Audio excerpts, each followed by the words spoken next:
There is a package of meat in your trolley right now. It came from the Coles meat aisle. It has a label on it. That label tells you some things.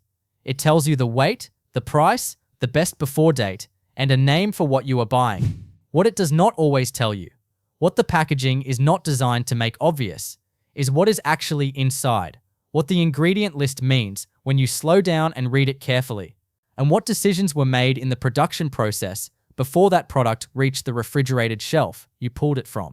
Most Australians who buy meat at Coles do so with a reasonable degree of trust. The store is familiar. The products look straightforward. Meat is meat. But the meat aisle at a major Australian supermarket in 2025 is not a simple place.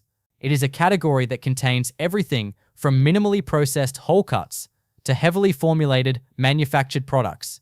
And the labeling system that governs what appears on the front of the packet does not always make that distinction easy to see. This video looks at 6 specific products currently sold in the Coles meat aisle, what their ingredient lists actually contain, and what questions every Australian shopper deserves to have answered before putting them in the trolley. Start with a product that generated significant coverage in the Australian agricultural and food media in 2024. Coles Simply Barbecue Sausages. These sausages sit in the budget section of the Coles sausage range. They are positioned as an accessible, everyday barbecue option, and when you look at them in the packet, they have the visual appearance of a standard beef sausage.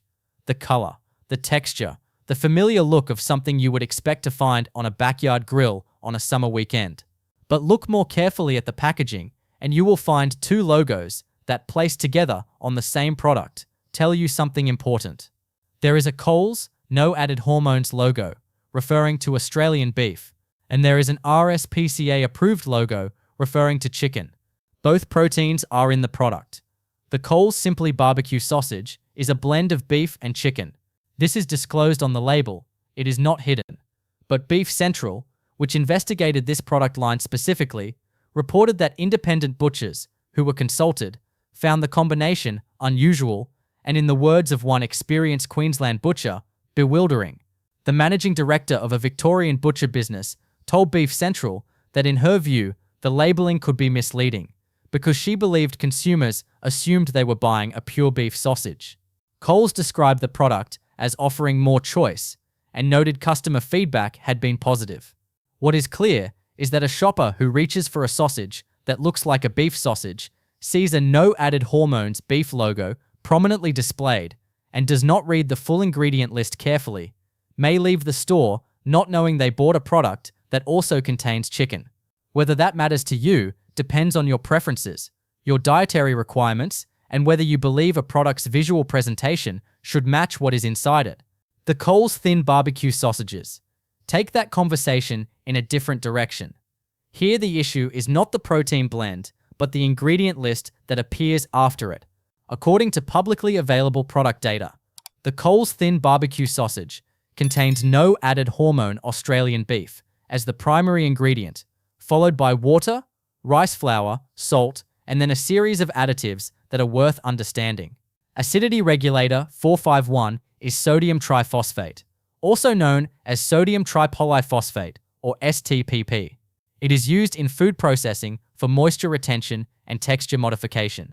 It is also, as Wikipedia's entry on the compound notes, produced on a large scale as a component of many domestic and industrial products, particularly detergents, and is associated with environmental concerns around eutrophication due to its widespread industrial use. Its presence in a sausage is legal and FSA-NZ approved. But most shoppers reaching for a packet of thin barbecue sausages are not thinking about what sodium triphosphate is, where else it appears, or why it is in their food. Preservative 223 is sodium metabisulfite, a sulfite preservative. People with sulfite sensitivity, and sulfite sensitivity is more common than many Australians realize, can experience reactions including headaches, skin flushing, and respiratory symptoms when they consume sulfites. Sulfites in sausages are subject to limits under FSA-NZ regulations, and enforcement has been inconsistent enough that the NSW Food Authority has maintained a public list of non-compliant butchers for excessive sulfite levels in sausages. For a family member who is sensitive to sulfites and does not know that preservative 223 is a sulfite compound, the ingredient list, as currently labeled, offers no obvious warning. The number system, which requires a consumer to already know what each number means, is the only disclosure on offer. Now move to the processed meat section, where the label conversation becomes more significant. Coles Bacon. Bacon is one of the most commonly purchased products in Australian supermarkets. It goes into more Australian shopping trolleys more regularly than almost any other processed meat product. And the Coles own brand bacon, according to publicly available ingredient data, contains sodium nitrite, listed on the label as preservative 250. This additive is present in virtually every commercially produced bacon product in Australia. Its function is genuine. It prevents the growth of Clostridium botulinum, the bacterium responsible for botulism, and it produces the characteristic pink color and cured flavor that consumers associate with bacon. Without it, commercial bacon as Australians know it would not exist in its current form. But sodium nitrite carries a classification that the World Health Organization has been clear about. In 2015, the WHO's International Agency for Research on Cancer classified processed meat, defined as meat that has been transformed through salting, curing, fermenting, smoking, or other processes, which describes bacon precisely as a Group 1 carcinogen. Group 1 means the evidence linking it to cancer, specifically colorectal cancer, is strong. The mechanism most commonly cited involves nitrosamines, which can form when nitrites are exposed to high heat in the presence of amino acids, which is what happens when you fry bacon in a pan. None of this is on the front of the Coles bacon packet. The front shows bacon. The back lists preservative 250. Whether Australian shoppers understand that those two things are connected, that preservative 250 is sodium nitrite, that sodium nitrite is what the WHO's classification is based on, is a question about food literacy that the current labeling system does not attempt to answer. Coles English ham sits in the same processed meat category and carries a similar but more complex ingredient list. Ham is a product that many Australian families buy as a default sandwich filling, a school lunch staple, a quick protein option that feels more straightforward than it is. The Coles English ham ingredient list includes pork, water, salt, and then a series of additives, mineral salts, including diphosphates, 450 and triphosphates, 451, sodium nitrite 250, sodium erythorbate 3116, and a modified starch listed as hydroxypropyl distarch phosphate, 1442. The phosphates 450 and 451 are used in processed meat to retain moisture and modify texture. Their presence is what gives commercially produced ham its characteristic smooth, slightly springy consistency, which is different from the texture of a piece of pork that has simply been cured with salt. Excessive phosphate intake has been associated in research literature with impaired kidney function and effects on bone health, though regulatory bodies including FSANZ have set limits intended to keep consumption within safe ranges. The modified starch 1442 is a processed resistant starch approved for use across multiple food categories in Australia, the European Union, and the United States. Its function in ham is as a binder and texture modifier. Together, these additives produce a consistent, commercially viable product that can be manufactured at scale, sliced uniformly, packaged, transported, and sold across thousands of stores. That is what the ingredient list represents: an industrial production process engineered for consistency and shelf life. Whether the shopper putting it in their child's lunchbox sandwich is aware that this is what they are buying is a different question entirely. Coles corned beef is a product with a shorter ingredient list than the ham.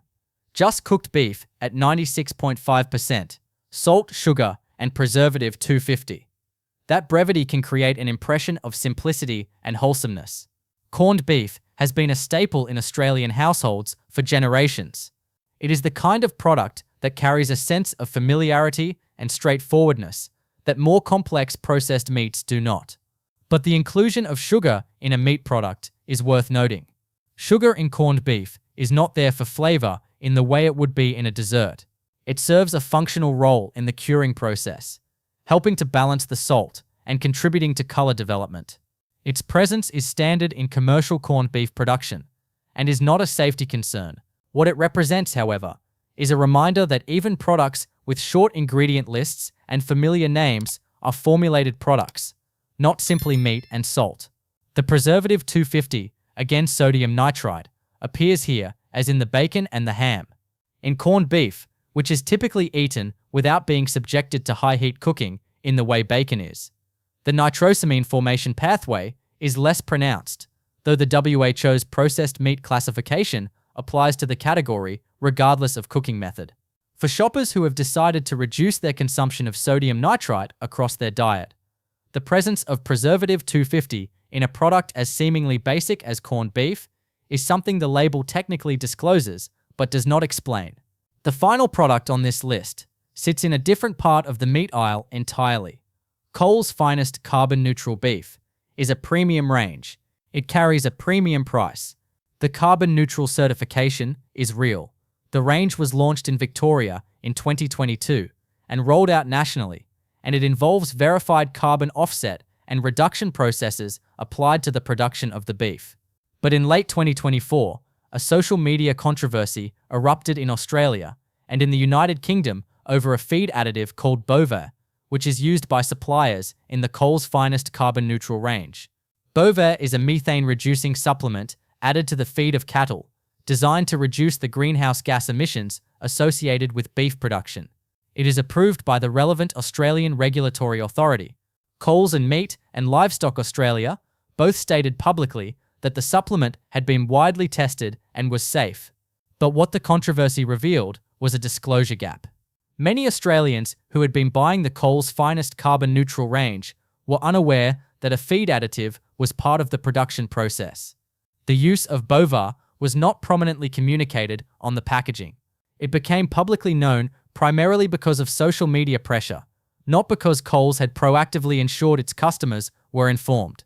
Some of the claims made on social media about Bovaer were false. Claims that it was unapproved, for example, were incorrect.